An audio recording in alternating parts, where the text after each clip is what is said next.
Hola, buenas tardes. Continuamos con nuestro capítulo de medidas descriptivas, la última parte.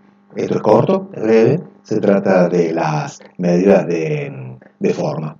Por ahora hemos recorrido este capítulo de medidas descriptivas, pasando por las medidas de posición, que nos dicen alrededor de qué valores se ubican las observaciones. Las medidas de dispersión, que nos dicen si las observaciones están concentradas o dispersas, y ahora veremos dos indicadores que hacen referencia a la forma de la distribución. Estas medidas son exclusivas para variables de nivel cuantitativo, para variables métricas.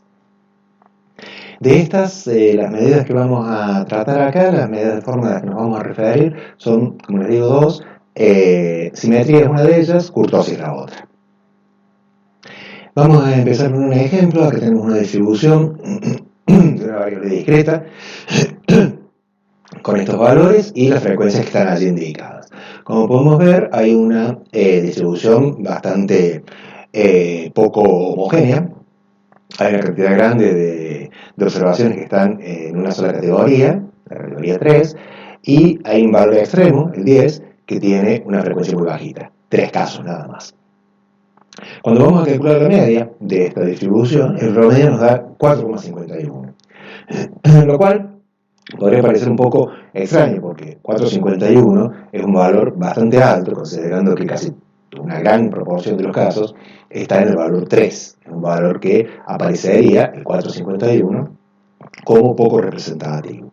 Parte de esa poca representatividad se explica porque la variable tiene mucha dispersión, tiene unos valores muy diferentes entre sí.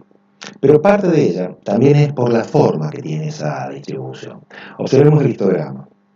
Acá está el 3 con su elevada frecuencia, el resto de los casos, y el 10 allá lejos con sus 3 casos que aporta. Este es el tipo de distribución a la que vamos a llamar asimétrica. En este otro ejemplo tenemos valores de la variable que van de 100 a 600 con su frecuencia, 175 casos en total. Y ahora el histograma tiene un perfil exactamente opuesto. Ahora la concentración de casos está en el valor alto, en el 600, donde hay muchos casos, allí hay 70 casos, y el valor bajo, 100, tiene pocos casos, tiene solamente 5 observaciones. Entonces ahora el histograma de esa variable tiene la forma opuesta. Gira, se inclina para el otro lado. Estos histogramas lo que están señalando es dónde está la concentración de casos y dónde están los casos menos frecuentes. El histograma anterior muestra concentración de casos en los valores bajos de la variable y como infrecuente un valor elevado. A la inversa, este histograma muestra concentración de casos en valores altos de la variable y como casos no frecuentes los valores pequeños de la variable. Esto responde a dos formas diferentes de asimetría de la distribución. La asimetría se menciona, la manera de referirla a la asimetría, es indicando hacia dónde van los valores extremos, justamente. Por eso hablamos de asimetría a la derecha, en el primero de los ejemplos, donde la distribución de algún modo, el histograma se estira hacia la derecha. Los valores extremos de la variable están del lado de la derecha, por eso decimos que esta distribución es asimétrica hacia la derecha. Y a la inversa, esta distribución la vamos a llamar asimétrica hacia la izquierda, porque es hacia allá, hacia donde se observan los valores más extremos, los valores más infrecuentes, llamémosle así. Bien, cuando los valores extremos son mayores, la asimetría es hacia la derecha, y a la inversa, la asimetría se llama izquierda. Una distribución es simétrica cuando la concentración de valores se da alrededor de los valores centrales. Ninguna de estas clasificaciones es perfecta en el sentido de la simetría absoluta, que podamos trazar un eje al centro de esta distribución y encontrar como si fuera un espejo que refleja el gráfico de un lado y del otro. Estas son mayores o menores grados de simetría o de asimetría que después vamos a cuantificar, vamos a medirlo a través de un valor numérico. Acá tenemos un ejemplo de una distribución asimétrica hacia la derecha, se estira hacia ese lado, y una distribución asimétrica hacia la izquierda que se prolonga hacia los valores menores de la variable. Una de las maneras de observarla, de manera cuantitativa, a la asimetría, digo de manera cuantitativa en el sentido de no solo observando su gráfico, es viendo dónde se ubican la media y la mediana, cuál es la posición relativa de la media y la mediana. Cuando la media y la mediana coinciden, o aproximadamente coinciden, cuando son similares entre sí, entonces la distribución es principalmente simétrica, ¿sí? Mientras que cuando la media supera a la mediana, la asimetría es hacia la derecha, y cuando la media es inferior a la mediana, la asimetría es a la izquierda. ¿Por qué sucede eso? Porque cuando hablamos en el capítulo de medidas descriptivas, de las primeras medidas descriptivas, las medidas de posición, cuando definimos la media, dijimos que la media tiene una ventaja, que es la de tener en cuenta en su cálculo todas las observaciones. Toma cada una de las observaciones y su correspondiente frecuencia. Cosa que no hace la mediana. La mediana tiene en cuenta el orden de las observaciones. De tal manera que si un valor extremo, un valor alto de la variable, se cambia o si aparece un valor alto de la variable, la mediana no se modifica, porque ese valor alto va a seguir siendo superior al conjunto completo, no importa cuán superior sea a efectos de la mediana. Todo lo contrario sucede con la media, porque la media observa cada uno de los valores y considera su frecuencia. Entonces, la consecuencia de eso es que la media se ve afectada por los valores extremos, mientras que la mediana no. Entonces, cuando hay asimetría, esos valores extremos influyen sobre la media, haciendo que vaya más, digámosle así, más hacia el lado donde están los valores extremos. Así, en este caso, estos pocos valores extremos pequeños van a hacer que la media no quede cerca de la parte más central de la distribución, sino que se venga para este lado. Es como si esos valores extremos tiraran de la media, inclinándola hacia, en este caso, hacia la izquierda, que es hacia donde están los valores menos frecuentes. La mediana, por el contrario, no se afecta. La mediana corta el 50% de los casos. De tal manera que ese 50%, la mitad de los casos, está, supongamos que sea este el punto de corte, que se encuentre acá el punto de corte. La mitad de los casos está por encima de ese valor y la otra mitad está por debajo de ese valor. Si este número, en lugar de ser ese valor, fuera este valor, la mediana no cambiaría en lo más mínimo, mientras que sí lo haría la media. Por eso entonces la media, al ser influida por esos valores extremos, se va para el lado de la asimetría. A la inversa, cuando la asimetría es hacia la derecha, la media va a ser traccionada hacia los valores más altos. Entonces vamos a obtener una media mayor de lo que esperaríamos, considerando que el volumen más grande de las observaciones está acá entre los valores pequeños. Esto a veces se encuentra, esto es una típica situación de las cuestiones salariales, por ejemplo. Cuando se calculan promedios de salarios, considerando toda la escala salarial, incluyendo a las pocas personas que tienen salarios muy altos, entonces la media aparece artificialmente alta, influida por esos valores extremos. Por el contrario, cuando se corta con la mediana, se ubica el valor que deja el 50% de los casos por debajo. Entonces, por esa razón, la media nos sirve como identificador. No la media sola, la media en relación a la posición que tiene la mediana. Cuando sea mayor que la mediana, va a ser porque está influida por valores altos, es decir, que la asimetría va a ser hacia la derecha. Y cuando sea menor que la mediana, va a ser porque son los valores más pequeños los que traccionan de ella y la asimetría entonces es hacia la izquierda. Esta relación simétrica a la derecha o a la izquierda, según la posición de la media y la mediana, es válida en general, pero no absolutamente siempre. Hay casos de distribuciones multimodales, las distribuciones que tienen más de un modo, en los que esta relación no se cumple exactamente. Esto es válido cuando la distribución tiene formas como las que hemos visto, que tienen un solo modo y tienen un volumen de los casos identificable donde se encuentra. Cuando una distribución tiene varios modos y entonces tiene varios lugares donde se concentran casos, esta relación deja de ser cierta. Pero sirve como una primera aproximación para observar la asimetría de la distribución. Una medición precisa de la asimetría, una cuantificación de la asimetría es un coeficiente. Un coeficiente que mide la asimetría se llama coeficiente de Fisher, se calcula de esta manera, pero no es muy importante la fórmula. Observen que acá están los x menos la media, o sea, están los desvíos elevados al cubo, también están las desviaciones estándar. Este coeficiente se llama G1, es una medida del grado de simetría. Es un coeficiente que puede ser positivo o negativo. Estos son cubos, de modo que cuando los desvíos son negativos y se elevan al cubo, siguen siendo negativos, los signos se conservan.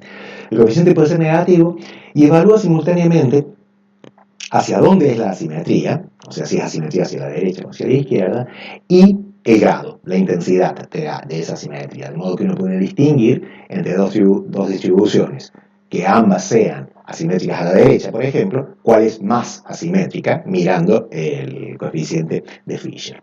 El criterio para la lectura, para la interpretación de este coeficiente, es que vale 0 cuando la distribución es simétrica, es positivo cuando la simetría es hacia la derecha y negativo cuando la simetría es hacia la izquierda. Eso en teoría. Es decir, esa es la definición estricta del coeficiente. Pero decíamos recién que en la práctica rara vez trabajamos con distribuciones que sean perfectamente simétricas, en las que si uno pusiera un eje central encontraría exactamente lo mismo a los dos lados del histograma, por ejemplo, o del polígono de frecuencias o de la curva de densidad. Normalmente tenemos distribuciones que son cercanas a la simetría, pero no exactamente simétricas. Entonces hay cierto rango, cierto intervalo de valores dentro de los cuales este coeficiente puede estar y aún así seguimos considerando a la distribución como simétrica. Este rango de valores, este intervalo es el que va de menos 0,5 a 0,5. Esto quiere decir que si encontramos un coeficiente de asimetría, el coeficiente de Fisher, que está entre esos valores, entre menos 0,5 y 0,5, consideremos que la distribución es lo suficientemente simétrica como para considerarla así, como para tratarla como simétrica. Mientras que si se va más allá del 0,5, para el lado de los positivos, entonces sí decimos que hay asimetría hacia la derecha, y a la inversa, si se va más allá del menos 0,5, entonces es asimétrica hacia la izquierda, ¿sí? De modo que en la práctica tratamos como simétricas aquellas distribuciones que tengan el coeficiente comprendido entre menos 0,5 y 0,5, o sea, alrededor del 0, media unidad por encima y media unidad por debajo del 0. Dentro de ese rango, o sea, un coeficiente de asimetría de 0,3 o de menos 0,4 conducen a que consideremos a la distribución como simétrica. Mientras que si vale 1,3, entonces la asimetría sí se trata, ya la distribución se trata como asimétrica, hacia la derecha en ese caso, y si vale menos 0,8, por ejemplo, entonces sí es asimétrica hacia la izquierda. El segundo aspecto de la forma de la distribución que nos interesa se llama kurtosis, palabra un poco rara, y es la idea de puntiagudez de la curva. La idea de que si la curva es más bien estrecha y alta, con mucho pico, ¿sí? O si es más bien aplanada, chata, y los valores están distribuidos ampliamente, ¿sí? Eso es lo que distingue la kurtosis y, bueno, acá tenemos algunos ejemplos. Estas así concentradas y con un pico alto, con un tipo puntiagudas, los histogramas de distribuciones que tienen este aspecto se llaman leptocúrticas. Mesocúrtica es la de kurtosis intermedia, llamémosle así, ya dentro de un momento le cambiamos el nombre, pero por ahora digámosle así. Kurtosis intermedia, mesocúrtica, medianamente, podría interpretarse eso, y platicúrtica o platocúrtica, en algunos lugares la van a encontrar, a la que es más chata y aplanada, ¿no? Que los valores están más dispersos. El coeficiente con el que se lo mide se llama G2, también tiene una naturaleza similar a la del coeficiente de Fisher para medir el coeficiente de Fisher que se usa para medir la simetría. Digo, tiene una naturaleza similar en la medida en que también parte de los desvíos, x menos la media, y el coeficiente que, según los manuales, lo van a encontrar distinto. Acá está expresado con un menos 3, Y ese menos 3 hace que el coeficiente valga, que el coeficiente sea positivo o negativo, y con eso uno puede identificar la kurtosis como leptocúrtica o platicúrtica. En algunos lugares va a aparecer sin el menos 3, sin ese menos 3 restado allí. Entonces el criterio que se toma es que si es mayor a 3 o menor a 3. Utilicemos este criterio, pero es idéntico tomarlo de la otra manera. Con este criterio, o sea, restándole el 3, entonces, cuando el coeficiente vale 0 exactamente, la distribución es perfectamente mesocúrtica. Mayor que 0 es leptocúrtica, o sea, tiene más kurtosis que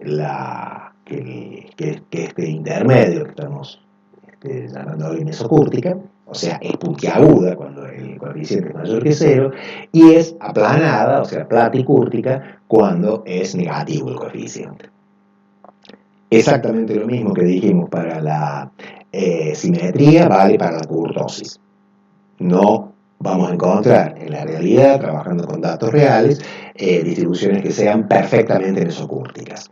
Lo que vamos a tener son distribuciones que son aproximadamente mesocúrticas. Nuevamente acá, el criterio que se utiliza para tratar como mesocúrtica a una distribución es ese intervalo alrededor del 0 de media unidad por encima y por debajo del 0. De modo que si ese coeficiente, el G2, que sirve para medir kurtosis, está entre menos 0,5 y 0,5, ahí alrededor del 0, entonces la tratamos como mesocúrtica. No será perfectamente mesocúrtica, pero los fines prácticos alcanza con eso para tratarla como tal.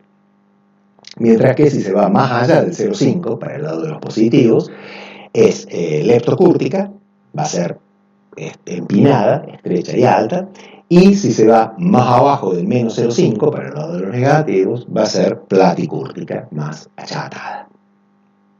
Estos son los coeficientes que utilizamos en la caracterización de la forma de la distribución. Esa caracterización tiene utilidad en la práctica cuando nos preguntamos a qué se parece la distribución de nuestros datos.